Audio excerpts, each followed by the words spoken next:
ನಮಸ್ಕಾರಗಳು ಮಗ. ಇವತ್ತಿನ top 5 latest cricketing news update ತಿಳ್ಕೊಂಬರೋಣ ಬನ್ನಿ. ಅದಕ್ಕಿಂತ ಮುಂಚೆ ಯಾರೆಲ್ಲ ನಾವು ಯೂಟ್ಯೂಬ್ ಚಾನಲನ್ನು ಸಬ್ಸ್ಕ್ರೈಬ್ ಮಾಡ್ಕೊಂಡಿಲ್ಲ, ಸಬ್ಸ್ಕ್ರೈಬ್ ಮಾಡ್ಕೊಂಡು ಬೆಲ್ ಐಕನನ್ನು ಆಲ್ ಇಟ್ಕೊಳ್ಳಿ. ಮರಿದೇ ವಿಡಿಯೋಗೊಂದು ಲೈಕ್ ಕೊಡೋದು ಕೂಡ ಮರಿಬೇಡಿ. ಇನ್ನು ಸ್ಟ್ರೈಟ್ ಆಗಿ ಅಪ್ಡೇಟ್ ನಂಬರ್ 1 ಕಡೆಗೆ ಹೋಗೋದಾದ್ರೆ, ಇದೀಗ IPL ಮೆಗಾ ಆಕ್ಷನ್ ರಿಲೇಟೆಡ್ ಒಂದು ಅಪ್ಡೇಟ್ ಆದ್ರೆ ಬರ್ತಾ ಇದೆ ಅಂತಾನೆ ಹೇಳ್ಬೋದು. ನಿಮ್ಗೆಲ್ಲ ಗೊತ್ತಿರ್ಬೋದು, ಈ ಬಾರಿ IPL ಮೆಗಾ ಆಕ್ಷನ್ಗೆ ಚೋಪ್ರಾ ಆರ್ಚರ್ ಅವರಾದ್ರೆ ರಿಜಿಸ್ಟರ್ ಆದ್ರೆ ಮಾಡಿಕೊಂಡಿದ್ದಿಲ್ಲ ಅಂತಾನೆ ಹೇಳ್ಬೋದು. ಆದ್ರೆ ಇದೀಗ ಚೋಪ್ರಾ ಆರ್ಚರ್ ಅವರು ವರ್ಲ್ಡ್ ಕಾರ್ಡ್ ಮೂಲಕ ಆದ್ರೆ ಎಂಟ್ರಿ ಆಗಿದ್ದಾರೆ. ಇಲ್ಲ ಗುರು, ನಾನು ಈ ಬಾರಿ ಮೆಗಾ ಆಕ್ಷನ್ಗೆ ಎಂಟರ್ ಆಗ್ತೀನಿ ಅಂತಂದು ರೀ ಎಂಟರ್ ಮಾಡಿದಾನಂತಾನೆ ಹೇಳ್ಬೋದು. ಇದೀಗ IPL ಮೆಗಾ ಆಕ್ಷನ್ಗೆ ಚೋಪ್ರಾ ಆರ್ಚರ್ ಅವರು ವರ್ಲ್ಡ್ ಕಾರ್ಡ್ ಮೂಲಕ ಮತ್ತೆ ರೀ ಎಂಟ್ರಿ ಆದ್ರೆ ಆಗಿದ್ದಾರೆ. ಇನ್ನು ಅಪ್ಡೇಟ್ ನಂಬರ್ 2 ಬಂದ್ಬಿಟ್ಟು ಸಂಜಯ್ ಮಂಜ್ರೇಕರ್ ಅವರು ಒಂದು ಸ್ಟೇಟ್ಮೆಂಟ್ ಆದ್ರೆ ಕೊಟ್ಟಿದ್ದಾರೆ. ಅದು ನಮ್ಮ RCB ರಿಲೇಟೆಡ್. ಏನ್ ಸ್ಟೇಟ್ಮೆಂಟ್ ಕೊಟ್ಟಿದ್ದಾರೆ ಇವರು ಸಂಜಯ್ ಮಂಜ್ರೇಕರ್ ಅಂತಂದ್ರೆ, ಈ ಬಾರಿ IPL ಮೆಗಾ ಆಕ್ಷನ್ ನಲ್ಲಿ ಮ್ಯಾಕ್ಸ್ವೆಲ್ ಅವರ ಮೇಲೆ ಪಕ್ಕ RCB ತಂಡ ಒಂದು ಕಣ್ಣಾದ್ರೆ ಇಟ್ಟಿರುತ್ತೆ. ಈ ಮ್ಯಾಕ್ಸ್ವೆಲ್ ಏನಾದ್ರು ಕಡಿಮೆ ಪ್ರೈಸ್ ನಲ್ಲಿ ಏನಾದ್ರು ಬೇರೆ ತಂಡಕ್ಕೆ ಹೋಗೋದಾದ್ರೆ ಪಕ್ಕ ಈ ಬಾರಿ RCB ತಂಡ ಇವರನ್ನ RTM ಕಾರ್ಡ್ ಮೂಲಕ ಬೈಬ್ಯಾಕ್ ಮಾಡಿಕೊಳ್ತಾರೆ ಅಂತಂದು ಇವರು ಸಂಜಯ್ ಮಂಜ್ರೇಕರ್ ಆದ್ರೆ ಹೇಳಿದ್ದಾರೆ ಅಂತಾನೆ ಹೇಳ್ಬೋದು.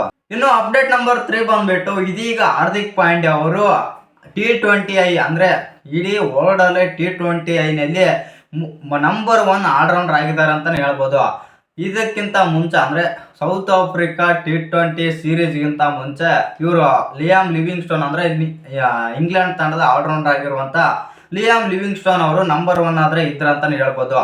ಆದ್ರೆ ಅವರನ್ನ ಹಿಂದಿಕ್ಕಿ ಇದೀಗ ನಮ್ಮ ಹಾರ್ದಿಕ್ ಪಾಂಡ್ಯ ಅವರು ನಂಬರ್ 1 ಸ್ಥಾನಕ್ಕೆ ಆದ್ರೆ ಏರಿದ್ದಾರೆ. ಇನ್ನು ಅಪ್ಡೇಟ್ ನಂಬರ್ 4 ಬಂದ್ಬಿಟ್ಟು, ರಾಬಿನ್ ಉತ್ತಪ್ಪ ಅವರು ಒಂದು ಸ್ಟೇಟ್ಮೆಂಟ್ ಆದ್ರೆ ಕೊಟ್ಟಿದ್ದಾರೆ. ಅದು ಇಶಾನ್ ಕಿಶನ್ ರಿಲೇಟೆಡ್. ಏನ್ ಸ್ಟೇಟ್ಮೆಂಟ್ ಕೊಟ್ಟಿದ್ದಾರೆ ರಾಬಿನ್ ಉತ್ತಪ್ಪ ಅವರು ಅಂತ ಅಂದ್ರೆ, ಈ ಬಾರಿ IPL ಮೆಗಾ ಆಕ್ಷನ್ ಅಲ್ಲಿ ಗುಜರಾತ್ ಟೈಟನ್ಸ್ ತಂಡ ಈ ಒಂದು ಚಾನ್ಸ್ ಕೊಟ್ಟು ಇವರು ಇಶಾನ್ ಕಿಶನ್ ಅವರನ್ನು ತಮ್ಮ ತಂಡಕ್ಕೆ ಸೇರಿಸಿಕೊಳ್ಳಬೇಕೆಂದು ಇವರು ರಾಬಿನ್ ಉತ್ತಪ್ಪ ಆದ್ರೆ ಹೇಳಿದ್ದಾರೆ ಅಂತಾನೆ ಹೇಳ್ಬೋದು.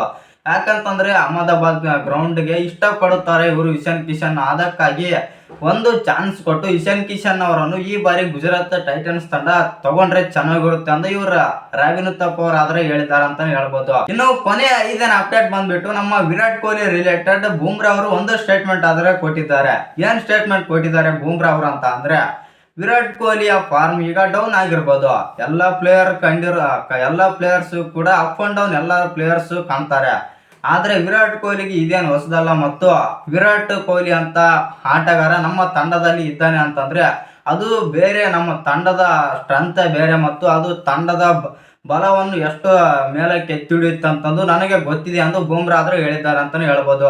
ಇನ್ನೊಂದೇನಂತಂದ್ರೆ, ವಿರಾಟ್ ಕೊಹ್ಲಿ ಏನಾದ್ರು ನಮ್ಮ ತಂಡದಲ್ಲಿ ಇದ್ದಾರೆ ಅಂತಂದ್ರೆ ಇನ್ನೊಬ್ಬ ನಾಯಕ ನಮ್ಮ ತಂಡದಲ್ಲಿ ಇದ್ದ ಹಾಗೆ ಮತ್ತು ನಾನು ಅವರ ಅಂಡರ್ನಲ್ಲೇ ಡೆಬ್ಯೂಟ್ ಕೂಡ ಮಾಡಿದ್ದೇನೆ, ನನಗೆ ಚೆನ್ನಾಗಿ ಗೊತ್ತಿದೆ ವಿರಾಟ್ ಕೊಹ್ಲಿಯ ಬ್ಯಾಟಿಂಗ್ ಫಾರ್ಮ್ ಬಗ್ಗೆ ಅಂತಂದು ಇವರು ಬೂಮ್ರಾ ಅವರಾದ್ರೆ ಹೇಳಿದ್ದಾರೆ. ಇನ್ನು ಈ 5 ಅಪ್ಡೇಟ್ ಅಲ್ಲಿ ಯಾವ್ದು ಇಷ್ಟ ಆಯ್ತು ಅಂತ ಕಮೆಂಟ್ ಮಾಡೋದನ್ನ ಮರಿಬೇಡಿ.